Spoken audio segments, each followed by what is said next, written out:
Dr. Richard Kavanda, who's joined us in the studios, and he is the Commissioner Health Promotion, Education and Communication at the Ministry of Health.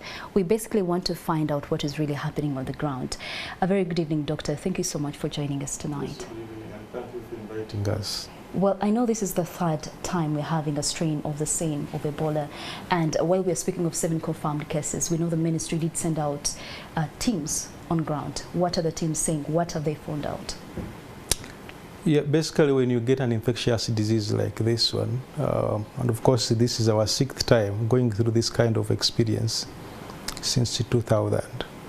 2 key major activities are being undertaken right now is the contact tracing, because you need to put a stop on transmission to the movement of people, so that you're able to put a stop on transmission. So once the movements of the people have been controlled, then chances are high that you'll put a stop to the to transmission.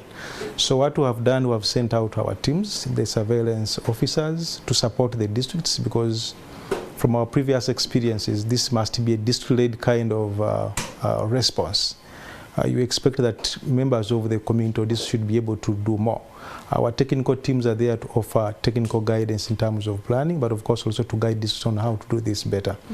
So they have been able to do contact tracing, and the number of people have been able to, they have reached out to a number of people, and they are monitoring actually all these people, so that we put control to the movements of these people who have been in touch or in contact with individuals that have already been confirmed to be found with Ebola, but of course also to individuals that have been in contact, to all those that have died, whom we think that were in close contact to individuals that have been confirmed to be having Ebola. Well, there is always, you know, if you're to look at previous cases, you know, previous strains, we know that there's always an origin. As a ministry, have you discovered or found out where this new strain is coming from exactly? Do we know where this person contracted it from? No, as of now we haven't been able to reach the final conclusion regarding that issue. But our researchers and investigation teams are still in the field to be able to dig deeper. And we should be able to update the country on that progress. Now, there is absolutely some bit of panic, because we are now hearing of the spillover effects, you know, in terms of, you know, having some cases in Chegegwa. And we know people use public transport. As a ministry, for example, for someone that is concerned about that, what do you have to say in regards to that? It is true, people are panicking, because if you look at the case fatality rate, what I mean here is that if you look at the number of people who are always found to be positive with Ebola vis-a-vis the number of people who die eventually, the rate is usually higher. Higher, yes. So more than 50% of individuals usually die. So members of the public, it's true that they are panicking. But we are drawing lessons and experiences from the previous pandemics that we have controlled as a country. And you know, one of our greatest strengths within the region is in the area of global health security. So we have experienced teams, and that's why we are able to take this within the shortest period of time. So we have been able also to deploy, and we have also been able to reach out to all the contacts.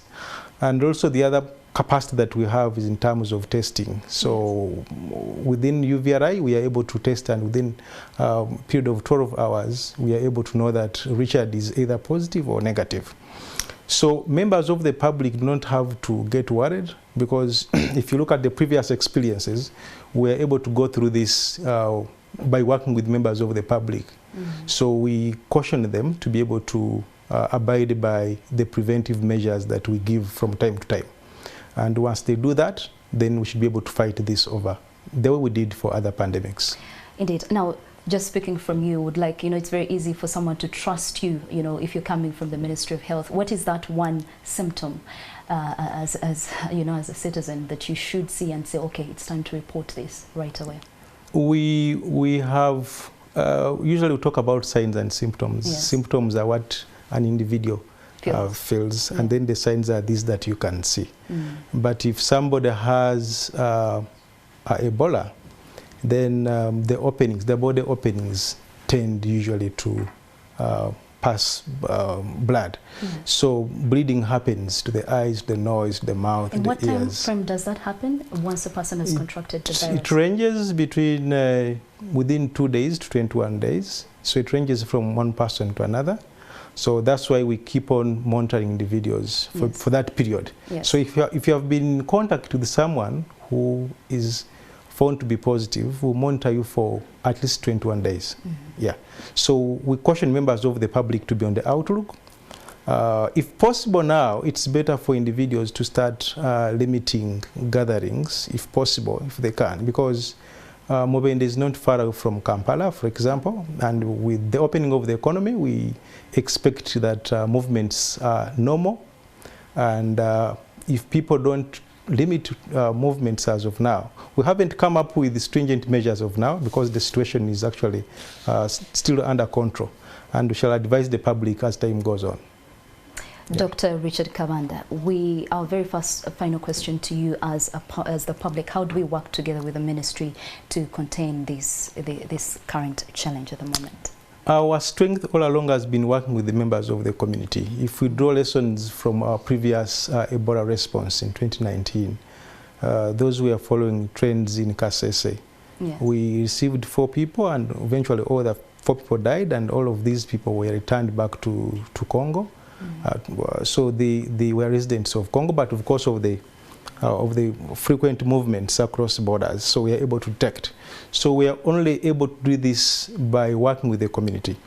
My recommendation would be that members of the community within Mubende and surrounding districts that have been affected, and all those that will be affected eventually, all members of the community need to be on the outlook. So we urge out LC1 chairpersons and members of the VHT, our entire VHT system, and leaders within these different communities to support our health workers in case they see anyone or they hear that someone has signs and symptoms of Ebola, to be able to alert our technical teams, which shall be able to do the needful. Okay. Yeah. Even for the people in the city, I think it's very important. For people within Kampala at the moment, I think it's very important for us to also stay vigilant, is it? For Kampala Metropolitan, actually, not only Kampala, because of the frequent movements within Kampala and our high population, we actually have put Kampala among our red list because of the frequent travels from Mubende and the neighboring districts back to Kampala, and of course for business other purposes.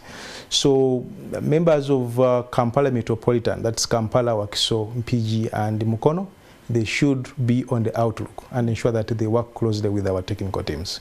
All right, thank you so much, Dr. Richard Kabanda. He is the Commissioner, Health Promotion, Education and Communication at the Ministry of Health, bringing us up to speed with the latest discoveries within the, Mubende and also Chikegwa, and also reminding us in the city, in Kampala and surrounding districts, to of course stay vigilant as the economy is fully open, and sooner or later you'll probably find yourself moving from one place to another. So do remember to have that at the back of your mind.